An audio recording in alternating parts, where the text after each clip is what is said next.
Nicolas de Cuse commence le De Docta Ignorantia ainsi que le De Venatione Sapientiae, donc deux œuvres majeures entre lesquelles se passent 22 ans, avec une réflexion sur la fin. La fin. J'avais pensé d'abord que j'allais faire ma conférence à 11 heures devant le... Donc j'ai commencé avec la fin. Avec la fin comme donnée fondamentale de l'existence humaine.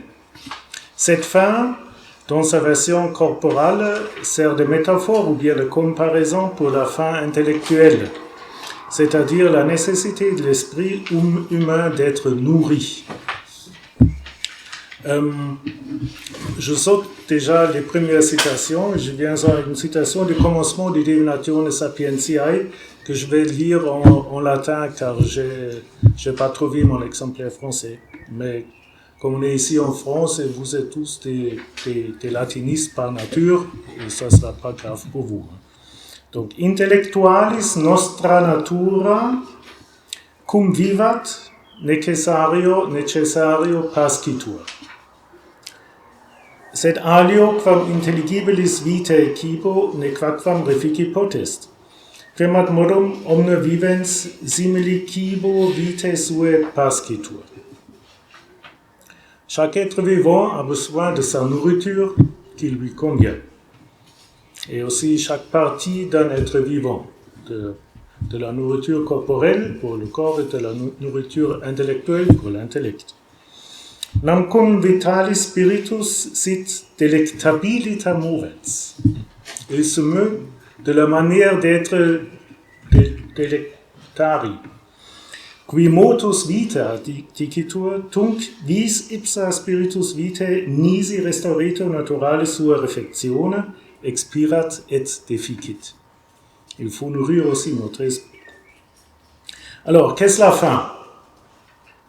C'est, dirais-je, le sentiment aigu d'absence de ce dont nous avons besoin pour vivre.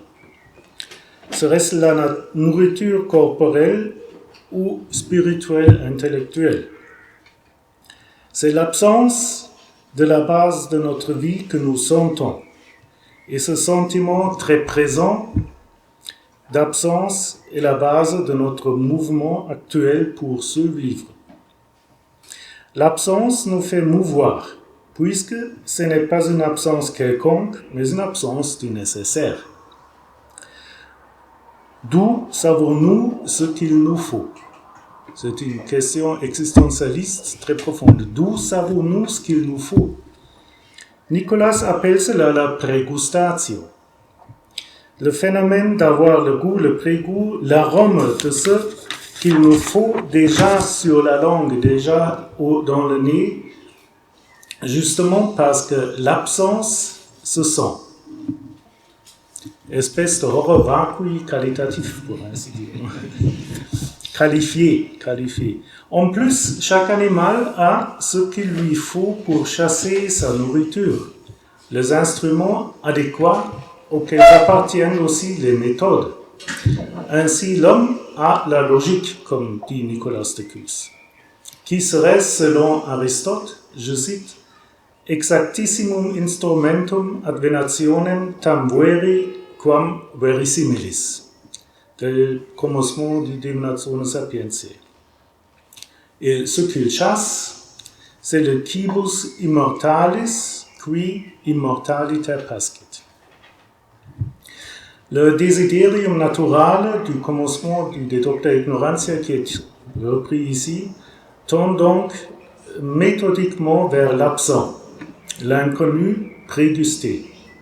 Cet inconnu peut être ciblé au moyen du connu, par des comparaisons, par des métaphores, donc par le moyen du connu.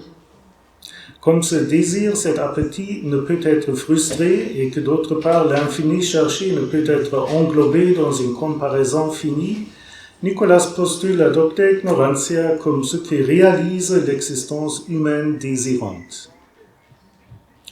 Dans le premier champ de la chasse dans le De Venatione Sapientiae, De Docta Ignorantia, Nicolas fait un bref résumé du principe de la doctrine ignorance qui implique une certaine première connaissance du cherché qui, néanmoins, ne fait qu'aggraver ou intensifier le désir. Je cite, Omnia enim quia sunt, et Deum quia est attestantur. Immo potius, quia Deus est, omnia sunt. Or déjà, pour le quia est, vaut le principe quia omne quod scitur melius perfectiusque sciri potest, nihil uti scipile est scitur, comme tu as déjà cité. Mais cela vaut d'autant plus pour la quidditas omnium. Donc on sait plus ou moins que Dieu existe, mais qu'est-ce qu'il est? Ça on ne sait pas, et là il cite encore une fois Aristoteles, la quidditas omnium quam ait Aristoteles semper quaesitam. Et c'est ait cetumenon. Quamat modum et ipse eam in prima quaerit philosophia, sed non invenet. La ait cetumenon est la grande lacune qu'il faut combler. C'est lui, ou plutôt elle, la lacune, qui nous met en marche, à la chasse. Dans le raisonnement du De Natione Sapientiae, Nicolas poursuit que Dieu, puisqu'il précède le posse fieri, ne peut devenir ou être compréhensible. Ce qui n'est pas encore et seulement peut devenir ne peut être compris, puisqu'il n'a pas encore procédé dans l'être, ce qui est requis pour être compréhensible. D'autant moins le fondement, la causa précédens de ce posse fieri fait partie de ce qui est compréhensible. D'où résulte cette formule de la doctrine ignorance progressive Quanto igitur quis melius sciverit hoc sciri non posse, tanto doctior. Mirares, dit-il, intellectus scire desiderat, non tanem hoc naturale desiderium eius adsciendum quidditatem Dei sui est sibi cognatum, sed adsciendum Deum suum tam magnum quod magnitudinis eius nullus est finis. Nous réalisons notre existence en comprenant que nous ne pouvons pas comprendre Dieu, et c'est en mieux comprenant ça que nous réalisons mieux notre existence. Je renvoie ici au quia ignoro adoro, de Deo abscondito, qui nous donne la formule la plus condensée de ce dont je parle ici. C'est justement le fait d'être caché qui nous fait vénérer et chercher. Or, qu'est-ce que se cacher? C'est faire savoir qu'un je ne sais quoi y est. Mais on ne sait pas où et même pas exactement quoi. Ce n'est donc pas une absence négative, pas non plus une absence privative. Plutôt, elle est génératrice, cette absence. Et puisqu'elle est génératrice, efficiente, elle peut être pressentie ou prégustée ou présupposée. On a un désir, une prégustation qui nous fait savoir, qui présuppose ou qui nous fait présupposer qu'existe l'objet du caché, que l'objet caché du désir existe. Ainsi, que l'objet caché du désir existe. Dieu comme source aussi présupposée, qu'inaccessible, est aussi au centre du débat fidei. Le point central de ce texte est que Dieu, fondateur de toutes les religions, est présupposé par toutes sans qu'aucune le puisse atteindre, ni dans la connaissance, ni dans la pratique religieuse. De fait, comme le dit le Verbe aux sages des peuples, les religions présupposent une et seule fides. Là, j'ai mis la traduction. Donc, ce n'est pas une autre foi, mais la même et unique foi que vous trouverez partout présupposée. Ainsi donc, vous tous qui vous recommandez de religions diverses, vous présupposez dans toute cette diversité une seule réalité que vous nommez sagesse. Et cette présupposition de la source qui déclenche la recherche de la source, car la présupposition ne peut pas être trouvé, ne peut pas être compris. Toi donc, qui fais don de la vie et de l'être, tu es celui qu'on voit chercher sur des modes différents dans les divers rites et nommé de divers noms, car tel que tu es, tu demeures pour nous inconnu et ineffable. Fin de citation. Cette différence des rites est inévitable, voire nécessaire, par la multitude des êtres humains, et c'est Dieu même qui a fondé la diversité des religions en envoyant à des endroits et des temps divers des prophètes pour fonder des religions. C'est le Dieu un et caché qui est à l'origine de tout et à l'origine qui est à l'origine de tout et à l'origine de la recherche de lui-même. J'ai parlé jusqu'ici de la connaissance et de la religion comme champ où Dieu agit en se cachant. On trouve chez Nicolas cette connexion entre absence et efficacité, ou création, ou production, dans bien d'autres égards. Dans le De Ludo Globi, tout, le plan du jeu aussi que la direction intentionnée de la boule dépendent du centre. Or, c'est justement ce centre qui n'est pas dans le plan du jeu. Le centre comme point géométrique ne fait pas partie du terroir physique où se passe le jeu de notre vie. Le centre n'a pas d'extension et ne peut être atteint par une chose étendue. Une boule ne sera jamais à un point géométrique. Au milieu du plan du jeu se trouve un cercle, je cite, « in cuius medio est sedes regis ». Il n'y a pas un point au centre, sinon il y a un cercle, le 10e cercle. La règle du jeu, le plus proche au centre, la boule, le plus on gagne. Propinquior centro plus acquirat. Or, une boule ne peut jamais se placer dans le centre même. Déjà, est-il impossible qu'une boule se trouve dans le même endroit qu'une autre. Jamais une boule peut avoir la même distance du centre qu'une autre. Sous l'égard de la représentation de la création, le centre est occupé par le Christ en tant que Dieu et homme. En tant que l'homme, c'est l'individualité qui rend impossible d'occuper la même place. En tant que Dieu, il est carrément impossible vu que le centre divin est partout et nulle part, puisqu'il est, je cite, l'origine, moitié et fin de tous les cercles. Fin de citation. Et, autre citation, un cercle dont le centre est partout. Les deux dans le deuxième dialogue du De Ludo Globi. En tant que le Christ, il est, je cite, ubi idem est centrum commune et particularis circumferentia. Ibi enim idem est centrum vitae creatoris et circumferentia creature. Christus enim Deus et homo est creator et creatura. Ipse est unicus mediator. Là, je cite une citation trop large. En résumé, le rôle du Christ médiateur ne fait que souligner l'être caché de Dieu. On voit dans les œuvres traditives le rôle, l'importance du rôle de la Christologie. Chaque année, ça m'est plus clair. Je viens de la philosophie, non de la théologie, donc pour moi, la Christologie, c'était toujours, je ne sais pas quoi, mais il est évident que la Christologie comme telle joue vraiment un rôle très très important. Donc, le rôle du Christ médiateur ne fait que souligner l'être caché de Dieu. Le jeu est christocentrique, ce qui vaut autant pour les cercles que pour les mouvements. Dieu Père, comme créateur ainsi comme celui qui est cherché dans le mouvement, est profondément absent dans ce jeu d'existence.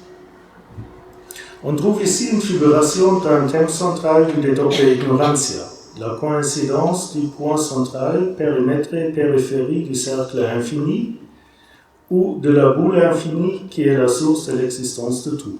dans le chapitre 23 du premier livre.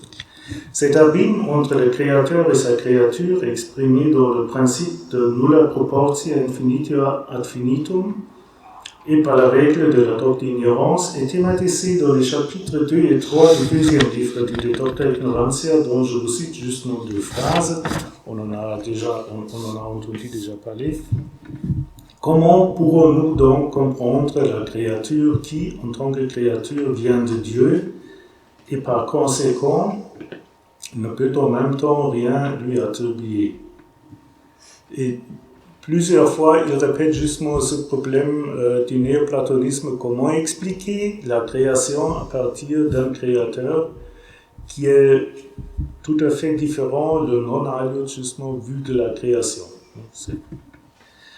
Dans les chapitres du deuxième livre de la Docta Ignorantia, elle est formulée maintes fois la même question. Comment expliquer la connexion créateur-création vu l'abîme entre les deux? Le Dieu créateur reste l'inexplicable et le grand absent dans sa création. Dieu comme l'absent qui se trouve partout se trouve aussi dans la division Dei. L'icône du Christ est placée à un mur.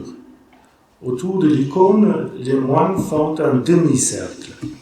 Or, un demi-cercle par soi réclame sa complétisation, je ne sais pas, comment dirais-je ça? Son accomplissement. Son accomplissement, oui, mais de le faire complet. Un demi-cercle n'est rien sans un cercle.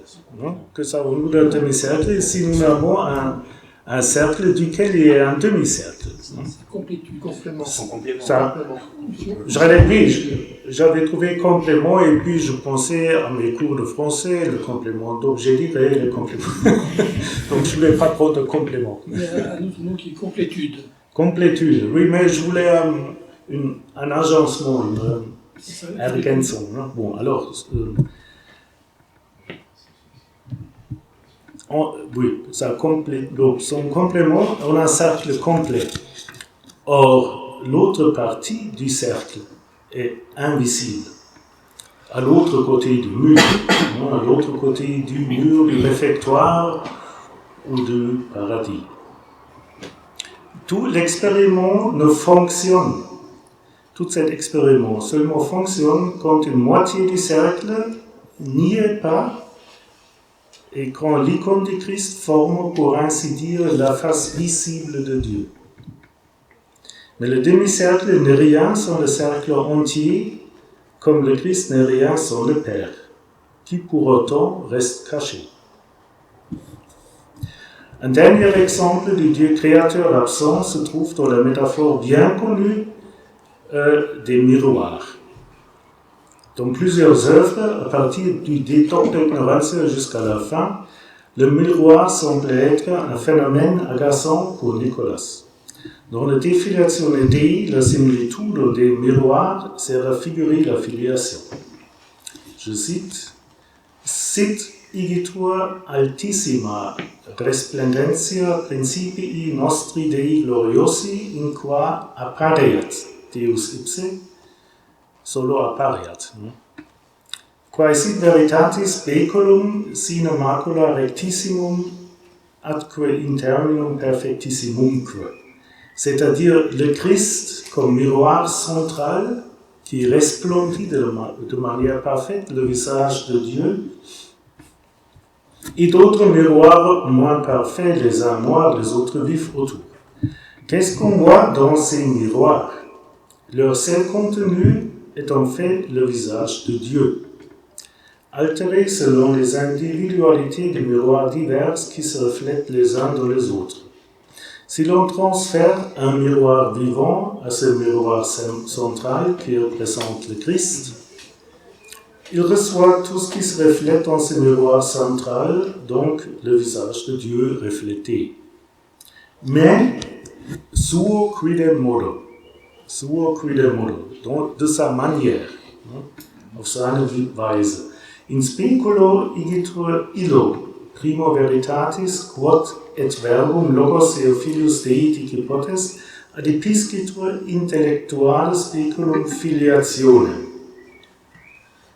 ut sit omnian omnibus et omnia in ipso, et regnum eius sit processio Dei et omnium vita gloriosa, mais évidemment, il s'agit ici, comme dit le cousin, et comme tu as mentionné, d'une prédestination intellectuelle ou d'une remota conjectura. Neque putas has locutiones precisas. Il ne faut pas croire que ça soit quelque chose de précis, ce que je dis avec cela. En effet, c'est dans la métaphore même qu'est signalé le problème. Sans Dieu, rien de contenu dans le miroir inclut le miroir central. Comme l'essence d'un miroir consiste dans la réflexion, on peut laisser de côté à la rigueur le problème apparent de l'existence propre du miroir dont Nicolas parle encore dans le deuxième livre du De Docta Ignorantia. Or, ce réseau de réflexion fonctionne seulement parce que Dieu même est hors de ce réseau. Il ne fait pas partie du jeu du réseau des miroirs. Le contenu doit venir d'ailleurs.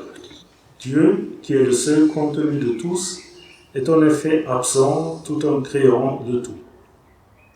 En résumé, c'est l'absence irrémédiable pour la connaissance qui déclenche le desiderium sciendi et la sagesse de la Docta Ignorantia. C'est l'absence, la non-présence dans le plan d'immanence du centre de la création qui met en existence et met en ordre la création. Pour Nicolas, dans sa figuration du jeu de la boule, c'est en tant qu'absent, selon les possibilités de notre intelligence, que Dieu crée et ordonne le monde. Dans la métaphore des miroirs, il ne resplendit qu'indirectement dans le monde.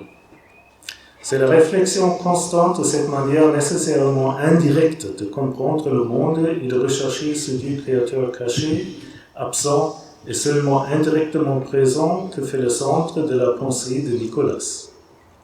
Ainsi, Nicolas paraît à la fois mystique et non mystique, pour venir dans ma dernière parole au thème de notre colloque.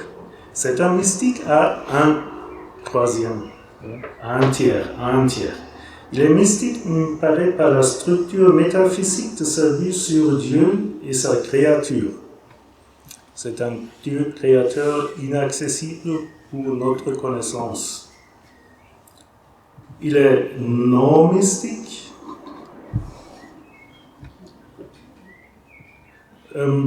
parce qu'il n'a pas eu d'expérience mystique.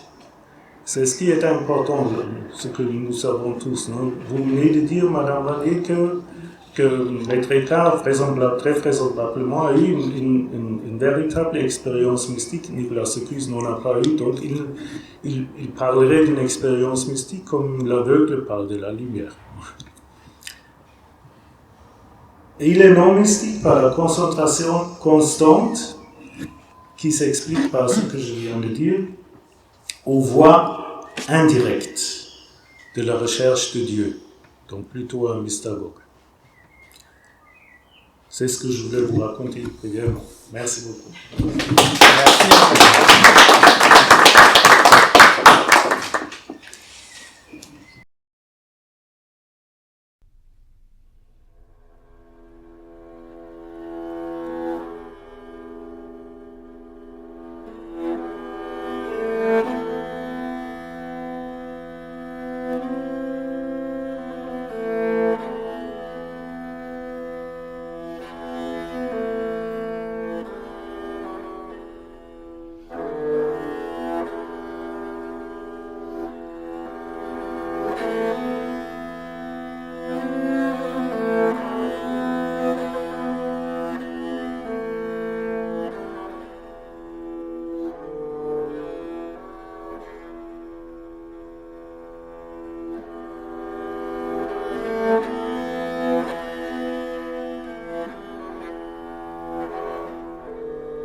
Thank